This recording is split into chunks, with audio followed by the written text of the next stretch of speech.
Olá, meu nome é Lucas e eu sou do segundo ano aqui de HBS.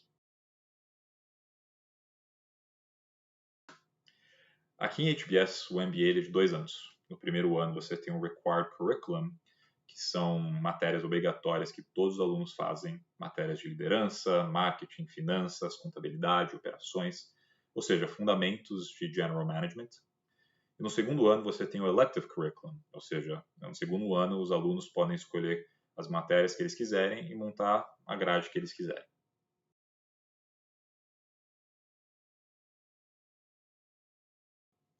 Então, quais são alguns dos diferenciais que eu enxergo em HBS? O primeiro é o tamanho da turma. Então, todo ano entram um pouco mais de 900 pessoas. E isso é muito legal porque isso não só aumenta o número de alunos aqui no campus, aumentando o potencial de conexões de pessoas que você pode conhecer dos mais diferentes backgrounds, como também a rede de ex-alunos ela é muito grande. Né? Os alumni que estão no mercado de trabalho são muitos e são pessoas super solistas também que, enfim, podem ser conexões importantes algum dia. O segundo diferencial é o que eu chamo da Section Experience. Então, a Section nada mais é do que a sua sala no primeiro ano, que é um grupo de 90 pessoas com quem você faz todas as matérias. E a Section ela é desenhada para você ter bastante contato, bastante interação com esse grupo de 90 pessoas, dentro e fora da aula. Então, isso é muito legal porque você acaba criando laços e amizade com essas pessoas por passar bastante tempo com elas. Então, por exemplo, muitos dos meus amigos mais próximos aqui de HBS são da minha section.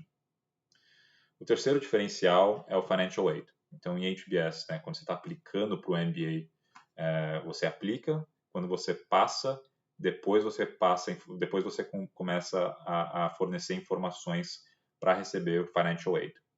Então, e esse financial aid, ele é need-based, ou seja, ele depende de quanto que você realmente precisa e não de mérito ou algo do tipo.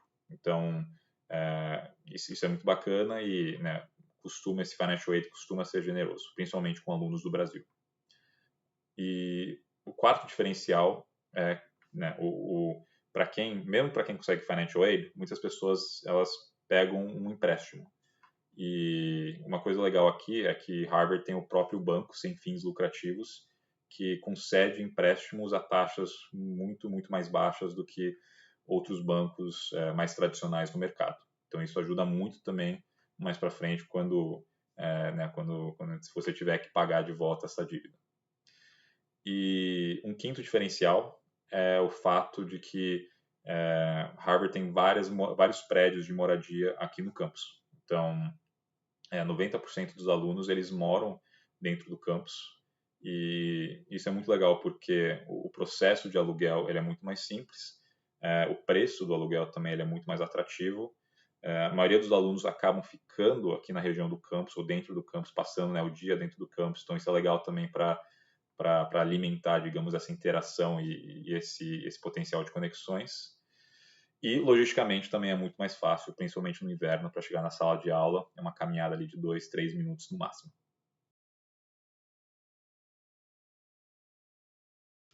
Falando um pouquinho mais sobre moradia. Então, eu já comentei que né, aproximadamente 90% dos alunos eles moram aqui no campus. E, principalmente para quem é internacional, é muito mais fácil. Né? E no campus, né, as moradias de Harvard têm duas opções, basicamente. Você pode morar nos dorms, que são ali unidades menores e mais baratas, de um quarto com banheiro e aí depois a cozinha, a sala de estar, ela é compartilhada com um número maior de pessoas. Ou você pode morar em um apartamento. E aí tem estúdios, apartamento de 1 quarto, 2 quartos e até 3 quartos. Falando um pouco dos dorms, né? Então, acho que duas vantagens que eu enxergo é que ele é mais barato, três na verdade. Ele é mais barato, tem túneis subterrâneos que saem e chegam dos dorms para os outros prédios. Então, para facilitar no inverno, não ter que sair e pegar o frio para ir para um prédio para outro. E você paga o aluguel somente no período que você está tendo aula. Então, durante o summer, por exemplo, se alguém for fazer um summer em Nova York, você não precisa pagar o aluguel do seu dorm. Falando um pouquinho dos apartamentos, né, que é onde eu moro. Então, os apartamentos eles são super confortáveis, Não tem túneis subterrâneos que saem deles, mas eles são muito próximos dos prédios de aula, da biblioteca, da academia, etc. Uma vantagem super legal é que toda a equipe tem toda uma equipe de manutenção de Harvard que você pode acionar, né, abrir um ticket para qualquer tipo de problema aqui dentro do apartamento. Isso já está incluso no aluguel. Então, enfim, quebrou um eletrodoméstico, tem que fazer algum conserto, é super fácil chamar eles e eles te dão todo esse suporte. E tem cozinha e sala de estar, dependendo da sua unidade, né, dentro do apartamento. Então, para quem cozinha, tal, é um pouco mais confortável. Uma coisa importante de mencionar é que todas as aulas aqui de HBS elas são baseadas no Case Method. Como é que é o Case Method? Basicamente, os alunos eles recebem no começo do semestre um pacote de cases, que esses cases são, enfim, histórias sobre situações reais que aconteceram com empresas, governos, instituições, e cada aula é sobre um case. Então, o aluno se prepara antes da aula, lê o caso, se prepara, e aí durante a aula o professor ele guia uma discussão em que todos os alunos eles participam e eles compartilham suas opiniões, discutem o caso, e o professor, ao invés de fazer uma aula expositiva, ele vai guiando uma discussão e depois uma discussão em que os alunos participam e os alunos trazem um conteúdo não só do case, mas também da experiência passada, profissional e pessoal deles. E aí, no final da aula, o professor faz um wrap-up, um resumo do que aconteceu e um resumo do case. Falando um pouquinho sobre a localização aqui de HBS. Então, HBS fica em Boston, mas fica um pouquinho mais afastado do centro de Boston, né? É um Uber de aproximadamente 10, 15 minutos no máximo. E HBS fica, né, próximo do campus principal de Harvard. Então, você tem o campus principal de Harvard, tem o Rio Charles, uma pontezinha, e aí você chega no campus de HBS. Então, nesse lado da cidade, é um lado um pouquinho mais tranquilo, comparado a Downtown Boston, mas tem mercado, tem lojinha, tem restaurante, então tem bastante coisa para fazer. Mas muita gente acaba indo para Downtown Boston porque é perto de fim de semana, ou até mesmo durante a semana, para ir em outros restaurantes, em eventos, ir no jogo do Celtics. Então é assim que HBS é localizado dentro do contexto maior de Boston. Falando um pouquinho de transporte público, então tem um metrô que a entrada é uns 10 minutos aqui de HBS a pé, que vai para Downtown Boston. Então, para quem não quiser pegar Uber, por exemplo, dá para pegar essa linha de metrô. Tem diversos ônibus também que passam por aqui. E HBS fica aproximadamente 25 minutos do aeroporto de Boston. Falando um pouquinho sobre estilo de vida aqui. Então, assim, a experiência de HBS depende muito de cada um. Tem 1 milhão de alternativas, depende muito do que você quer priorizar, do que você quer fazer. Mas uma coisa que é constante são as aulas. Então, acho que para começar, a carga horária aqui em HBS é um pouquinho mais elevada relativamente. E no primeiro ano tem aula quase todos os dias. As aulas indo, em alguns dias, das 9 ao meio-dia, outros dias das 9 até as 3, com uma pausa ali de 1 hora e pouco para almoço. E no segundo ano fica um pouco mais flexível, mas ainda assim a carga horária de aula ainda é um pouco elevada. Outra coisa que quase todos os alunos participam são de clubes. Então, os clubes nada mais são do que grupos que unem pessoas com interesses em comum. Então, você tem os clubes esportivos, de futebol, basquete, vôlei, em que você acaba participando ali de alguns campeonatos amadores com outras escolas da região. Tem clubes focados em carreira, né? Então os clubes de consultoria, private equity, IB, que reúnem o pessoal que estuda e se prepara para os processos seletivos dessas áreas.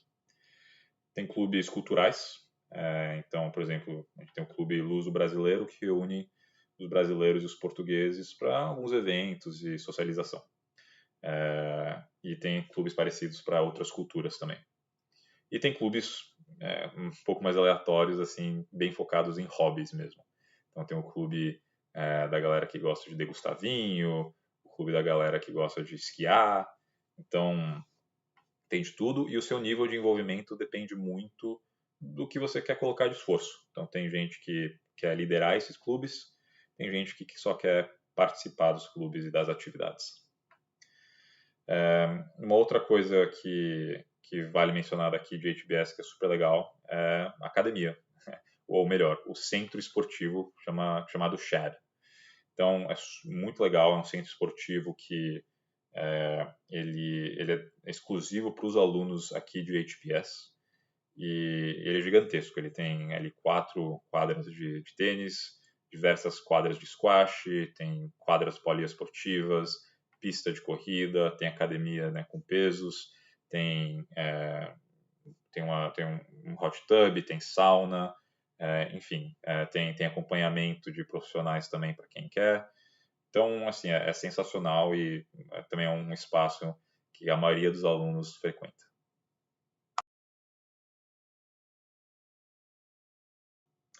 Falando sobre alguns programas aqui super legais de HBS. Então, o primeiro é chamado de Field Global Immersion, que é uma aula, na verdade, no final do primeiro ano, em que todos os alunos vão para alguma cidade ao redor do mundo fazer um projeto com uma empresa local. Então, dando aqui alguns exemplos de cidades que eram possíveis destinos no meu ano. Casablanca, Taipei, Seul, Helsinki, Lima e diversas outras. E é uma experiência muito legal, porque ali por 7, 8 dias você está trabalhando com uma empresa local para resolver um problema de verdade, e ao mesmo tempo você também tem, tem a oportunidade de conhecer uma cultura nova e um país novo. Um outro programa super legal que tem aqui é chamado de Rock Fellowship, que na verdade é uma bolsa concedida a alunos que querem empreender durante o verão. O Summer é o período ali de 3 meses entre o primeiro e o segundo ano, e alunos que querem, né, começar uma empresa, que querem desenvolver uma ideia, podem aplicar para essa bolsa, que é bem generosa, para ajudar com o custo, né, desse período de maturação e de idealização de uma ideia para uma startup. E por último, a HBS também tem o que é chamado de SIP, que é Short Intensive Program, que é um curso intensivo de uma semana antes das voltas às aulas no segundo semestre, que abordam diversos temas. Então, tem vários CIPs, mas eles costumam ser muito legais e contar com convidados ilustres. Então, ano passado, por exemplo, teve um CIP sobre o dia a dia na vida de um CEO, que contou com a participação de Bob Iger, que é o CEO da Disney. Tinha outro CIP que chama né, Liderando um time em ambientes de alta pressão, que contou com o Toto Wolff, que é o líder, né, da equipe de Fórmula 1 da Mercedes. Então, de novo, assim, programas com convidados super excepcionais e que são também super interessantes, de temas super interessantes aqui em HBS. Falando um pouquinho sobre carreira aqui, tanto né, para o internship durante o summer, como para o pós-MBA. Na verdade é que tem um pouco de tudo, principalmente né, dado o tamanho da turma. Então, começando na consultoria, acho que é um dos grandes destinos aí de muitos alunos. Muitos já vêm patrocinados por consultoria, muitos acabam aplicando e indo trabalhar em consultoria. Investment Banking também é uma outra indústria que contrata bastante pós-MBAs, tanto aqui nos Estados Unidos como em Londres também costuma contratar bastante. Tem muita gente que vai para Tech também, então um número relevante de pessoas que acabam indo trabalhar em Tech, tanto na costa oeste como até mesmo aqui na costa leste, Nova York, tem vários escritórios das principais empresas Tech aqui nos Estados Unidos. Muita gente vai para startup também e um número até considerável de alunos acabam empreendendo. Então, é um pouco de tudo e muita gente acaba ficando aqui nos Estados Unidos, falando sobre alunos internacionais. Então, um número relevante de pessoas acabam ficando aqui, mas também tem muita gente que acaba voltando para o país de origem. Falando um pouquinho sobre o processo de aplicação. Então, aqui em HBS você tem 2 rounds. O primeiro round, o deadline é em setembro, para as entrevistas acontecerem em final de outubro, começo de novembro, e as respostas saem em dezembro.